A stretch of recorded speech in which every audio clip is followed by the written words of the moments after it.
Hey everyone, this is Doug Kenny along with Justin from Stories from Motorsports. Today we have a Trans Am 2 driver, Mike Skeen, with us after his very big win in the inaugural Music City Grand Prix. Hey Mike, how you doing? I'm great. How are you guys? Doing fabulous. Doing fabulous. So Mike, give us a little bit of a rundown of what you're best known for.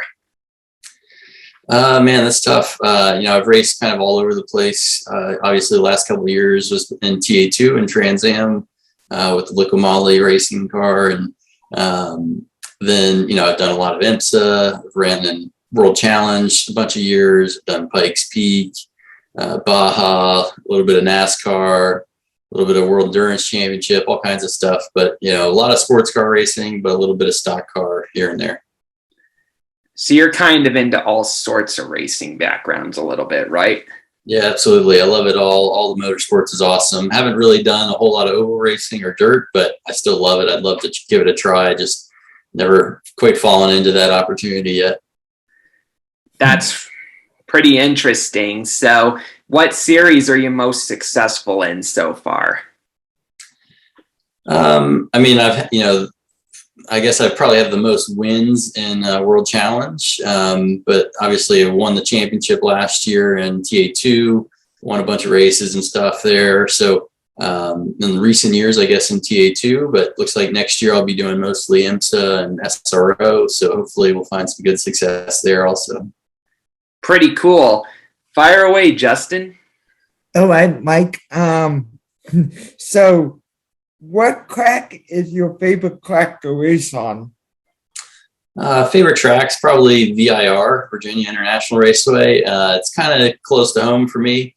My parents are only like 45 minutes away, so I grew up going there a bunch, just watching races, and then starting to do track days when I was pretty young. And so got a lot of seat time there. I've had some good wins there, and it's just a great facility on the whole. Lots of great people working there, so it's been a good place to have it as kind of my home track, but also just a really fun flow to the whole track too.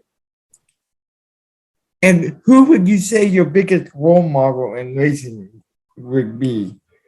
Biggest role model, it's a tough one. I mean, growing up, I watched a lot of F1, really liked Michael Schumacher.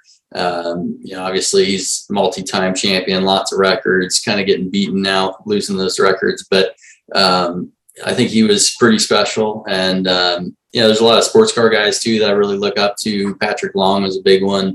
Did a bunch of great racing, and, for Porsche, guys like Ron Fellows that kind of did crossover back and forth, doing lots of sports car and NASCAR.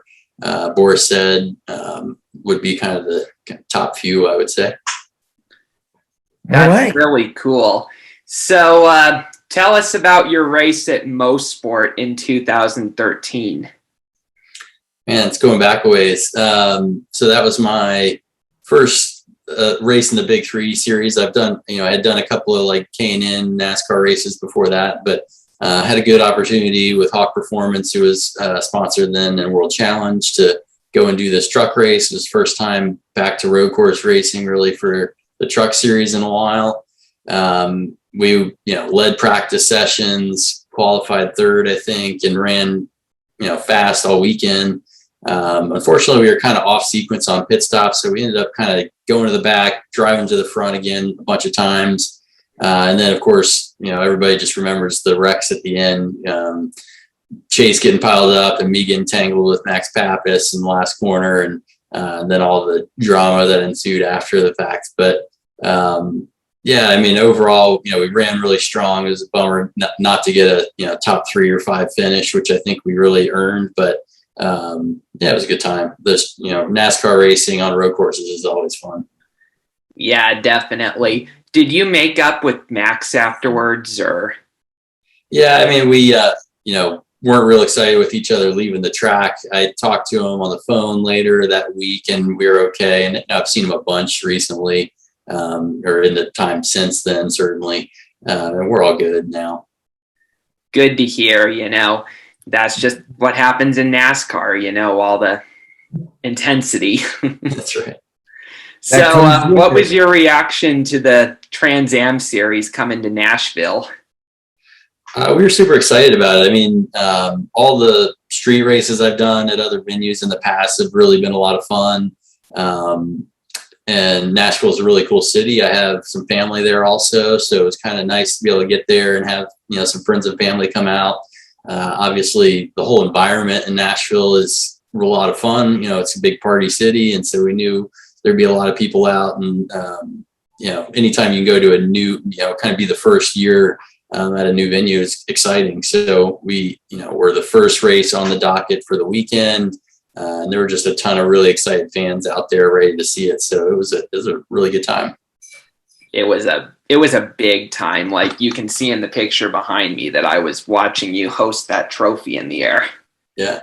It was, we were impressed how big the crowd was, even Friday on, practice only, just tons of people walking through the paddock and all around the circuit. So it was really cool to see a new city like really embrace a race like that. And it sounds like they've got a contract for several years out now. So I'm excited to see how it grows.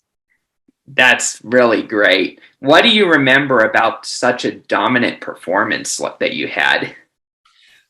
Yeah, going in there, we didn't know a whole lot about the track. There wasn't a whole lot of information. Kind of saw some like simulator, video or like video of people driving around in their streetcar.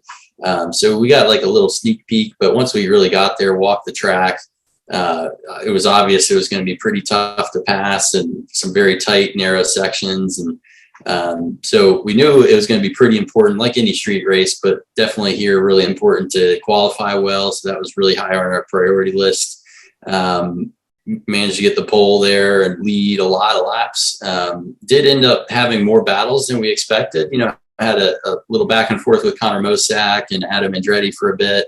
And, Merrill and some of those guys were right there putting the pressure on the whole time. But just, played the long game basically and let the race kind of come to us and tried to stay out of trouble and didn't really put a scratch on the car all weekend. So it's great. And the car handled well and just really exciting to get a good strong run out of that weekend.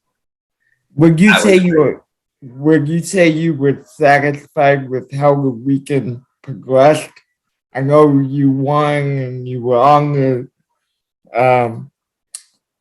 the podium, but how was the car all weekend? Did you have to work your way up to that, or was it good from the word go? It was pretty good early on. I mean, obviously we were working on the car pretty hard the whole time. We kind of traded fast time back and forth a little bit in practice with Rafa. And, we knew it was going to be a tough event for sure. Rafa had a couple, mechanical things and stuff in practice that probably hurt them a little bit. I think something in qualifying too, if I remember right. So that kind of hurt him. And took a little bit of the pressure off, but certainly he was coming hard in the race. And, we knew we wanted to try to be able to put points on him that weekend. I don't think we had the fastest car necessarily in the race, but we're just able to kind of hang on and, out patience the guys, around us and kind of play the long game a little bit more than others, just to keep the car under us. So, yeah, pretty happy. Like I said, I don't think we necessarily dominated the whole weekend. It wasn't like we just killed everybody in every session, but certainly had a good car being on the pole and winning. So can't complain. Yeah, and I definitely couldn't complain about that weekend either. It was just the most fun I ever had as a race fan, I'll say. That's awesome. Glad to hear it. Definitely. So your car did look awful strong, though. Was it really that tough to pass? Yeah, it was definitely a tough place to pass. I mean, obviously we had two pretty long straightaways, but both of them led into these really fast downhill sweepers off the bridge. And so the braking zones at the end of those straightaways were kind of compromised and made it really hard to line up pass maneuvers on other, cars. So, and then obviously the whole section that was on the side, downtown side of the river made it really tight. And then, the side that's kind of around the paddock over there, was a little bit more open, maybe a couple opportunities, but still, pretty short brake zones, not a whole lot of opportunity to get around people. I see. What team did you drive for? So with Stevens Miller Racing all year. Is that a strong team in the series? Yeah, I would say they've been one of the kind of top 2 or 3 in the last several years. Certainly won a couple of championships. We were always fighting against kind of Peterson Racing with Rafa, or some of the Mike Cope racing cars, or some of the other strong teams, but they're certainly among the contenders.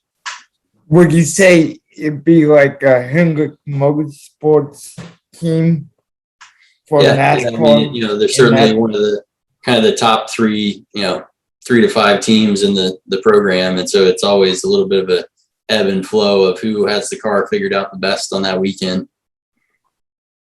That's really cool. That was a big weekend. Did you watch any of the other races at all that weekend, or did you just focus on Trans Am? I was mostly focused on our own program, but we did, watch a little bit of the SRO stuff. Didn't really get to catch much of the IndyCar, unfortunately. I had to leave right after our race that weekend and catch a flight up to Emsa at Road America. So I was supposed to be running an LMP3 that weekend on the Sunday, so didn't get to watch a whole lot of the other races, but watch some of the practice sessions and stuff. Cool. What's Emsa racing like compared to Trans Am? Obviously, the cars are a lot more modern, more production based rather than tube frame. So you got, basically any one of the, big fancy supercars, sports cars that you can name: Porsche, BMW, Lamborghini, Audi. All have a bunch of cars, and then you have the prototype classes. And so it's, having the mixed class racing is a lot of fun, a little bit more what I'm used to.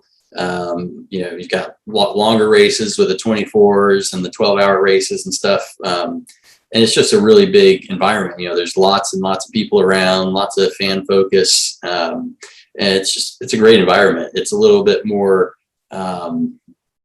endurance based in some ways for a lot of the races. But it's just hard racing like anywhere else. If there was a race you could do, what race would that be and why?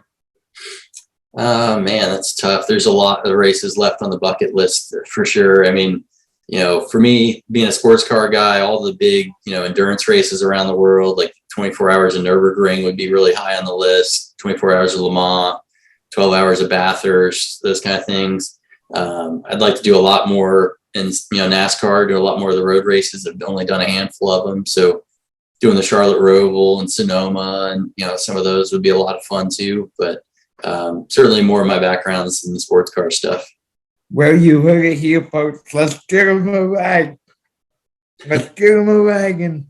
Definitely. Give this guy a ride. Maybe at Circuit of Americas, Yeah, it almost came together last year to do COTA. It would have been a lot of fun. Still working on some for this year, maybe trucks at Mid-Ohio, or, we'll see. But it'll be a good time if we can get back in some. Have you ever intentionally wrecked someone, or do you not do that? No, I never intentionally wrecked somebody. Certainly it hit people on purpose, but, maybe just to move them out of the way a little bit, or tell them how I thought, of whatever they did to me before. But no, I never tried to wreck anybody on purpose. Good on you for not doing that, Yeah, I try to race how people would, I would expect people to race me. So try to keep it fair. Yeah. Have you ever been in any altercations at all other than Max Pappas, or no? Not really. I've certainly had other guys mad at me, and I've been mad at other guys, but nothing really that intense or anything. Yeah. Fire away, Justin. Okay. So what would you say the biggest challenge for you with road course racing and Insta racing is for you? Biggest challenge for me, I don't know. That's a tough one. Certainly this year I've gotten the opportunity to race some more prototype stuff, which is tough in one aspect. Just being a tall guy, I'm 6'3", getting in those little prototypes is really difficult. And when I'm in there, it's pretty tight. I don't have a whole lot of room to even move. So sometimes, if you get a big slide or something, racing in the wet or something like that, it can be really tricky to catch one of those cars, just because I'm physically kind of, limited in how much space I've got. And we do a lot of driver changes and stuff. And so being able to match, up with smaller guys and be able to do quick driver changes and stuff is a really tricky aspect of the sport. Just besides all the difficulty and just going fast and trying to win races. Yeah. What's your favorite racing movie if you had to pick one? I'd probably say Talladega Nights. It's just it's so funny. I was actually known in high school at some point for my Jean Girard impersonation. Young girl impersonation. I don't think I've heard that. Oh, yeah. I don't know if I can still do it, but back then I had a voice where I was kind of able to, and I sounded so like him that, yeah. But yeah, that's a great movie, in my opinion. It seemed sarcastic, while Days of Thunder seemed serious, I think. Yeah, I would say that's true. What do you think about the new stop card coming out for NASCAR? Is that it's cool. It's definitely a lot more like the sports car stuff that I've been doing. They've kind of incorporated a few things from the GT car world, having the sequential gearbox, the transaxle, all that kind of makes it a little bit more like what I might be familiar with. So, it would really be nice to get an opportunity to drive one and race. I think it would kind of even the playing field a little bit for some of the smaller teams that don't have quite as much development, opportunity. And I'm sure a couple years in, that'll start to get back to where it is. All the big teams are going to have that advantage again, no matter what. But at least for a couple years, I think it might kind of even the playing field a little bit. It's going to be really tough to see how just the supply chain and everything. Talking to a lot of the team and crew members that I know, it seems like it may be tough in getting all the equipment and being able to build all these cars in time to be able to make the first several races in the year. But assuming all that plays out, I think long term it'll be kind of a good move and move in the right direction to kind of modernize the cars. And since you said team members, what teams would you say you're mostly associated with and stuff in NASCAR? I don't know. I mean, I know a few guys all over the place, and a lot of guys that have retired and moved to sports cars or whatever. One of the teams I work with in Emsa, Junior 3 Racing, has a bunch of guys that used to work with Hendrick and Ganassi.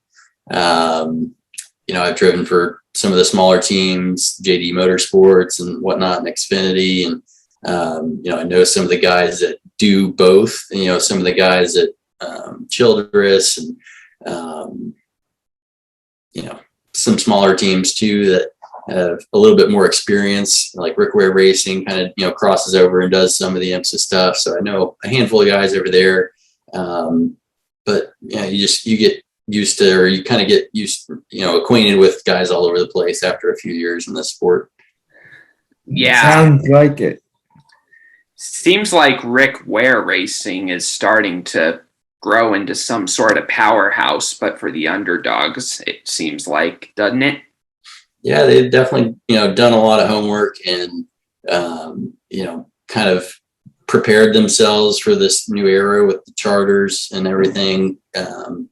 So, I think they put a lot of money in and invested a lot of money into trying to get those charters and build up the program in anticipation of the new car and that sort of thing. So it's exciting to see what they do moving forward. I know they've got plans to, be in IMSA a little bit as well. Obviously, they've been doing an IndyCar program. So, yeah, I think just like, you and I, they're big gearheads. They like all sorts of racing and they want to do as much as they can. So good on them. Definitely. Yeah. So that's all we have for now. Our 30 minutes are up, but yeah, we love having you on. Well, thanks for having me. Have any final thoughts, Justin? Really nice to meet you. Hope we can get you a NASCAR right once again. Right here. Definitely. Look at right here. Once we're course racing in NASCAR. Definitely. Hire this guy because he drove a great race in Nashville. So everyone, we want to thank Mike for coming on the show. And we'll see you next week for the next episode of Stories from Motorsport.